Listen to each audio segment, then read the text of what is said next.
Hey guys, welcome back to my channel. Today, I'm going to be making a skinning knife. I recently got asked to make 5 skinning knives for a custom Christmas order using 1084 steel. So today I'm going to be showing you how to make a knife using stock removal. I'm also going to be doing an experiment with thermal cycling that I haven't tried before to see if I get any better results. Alright, here's the knife pattern I drew out. I'm just going to stick it onto the piece of 1084 stock. I'll spray paint it so I get a really good outline of the knife I want.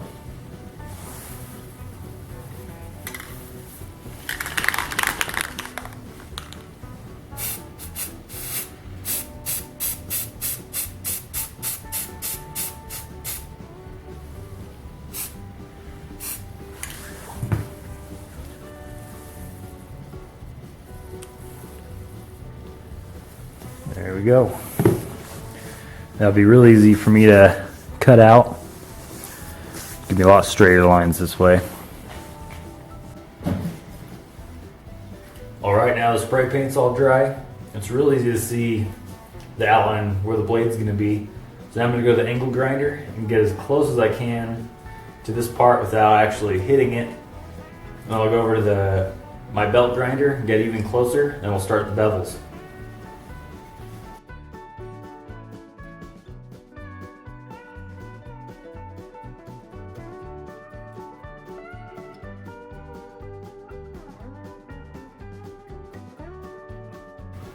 I'm not sure why the angle grinder stopped.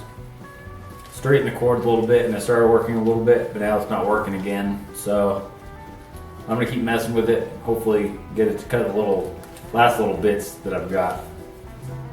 If it doesn't, I can just go to my belt grinder and finish it up there. I'm gonna see if I can get this to work though, because these wheels are a lot cheaper than my sanding belts. So I'll mess with it a little bit. Hopefully I'll be able to just cut them out, and then I can go to the grinder. Right, I got it with the angle grinder. So now I'm going to go just get everything else right where I want it to be, a little bit closer. I don't want to get any closer with the angle grinder because I was afraid of hitting the part that's going to be the blade. So this is a 36 grit belt, and it's a used one. You don't want to use a new one because it's eating the corners of the steel. It really rips up these belts. So it'd be a waste just to use a brand new one. So I'm going to get it where I want. I'm going to start the bevels with this belt for the same reason, and then I'll switch to a new belt to finish the bevels.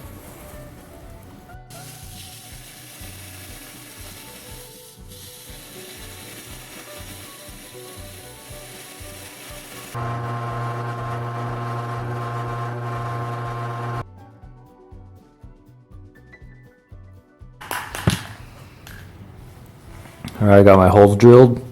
I'm doing this so it lowers the weight of the knife.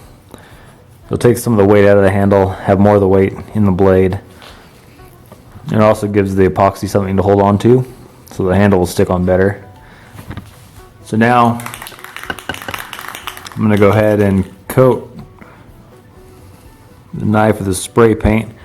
It'd be easier for me to put a center line on it.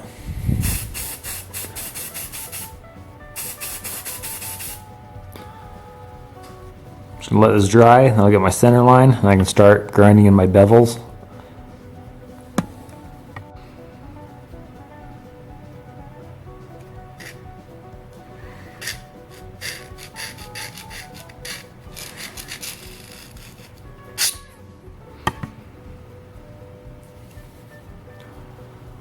I don't know if you can see it, but I've got 2 scratches in there.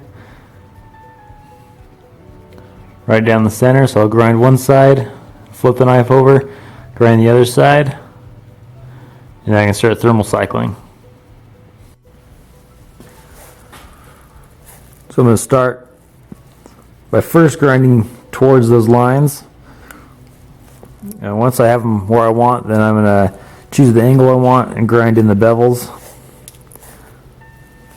Now I'm going to start with this belt I've been using. But I said I don't want a brand new one, or else it'll just destroy the belt. So I'm going to use this, grind some of it away, and then I'll switch to a new belt.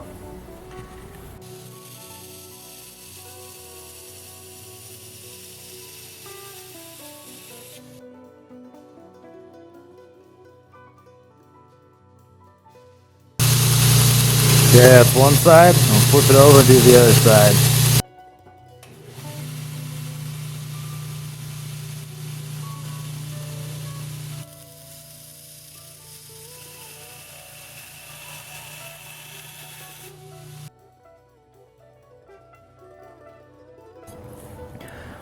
Alright, so I got my bevel ground, and this is about perfect width for the blade before heat treat.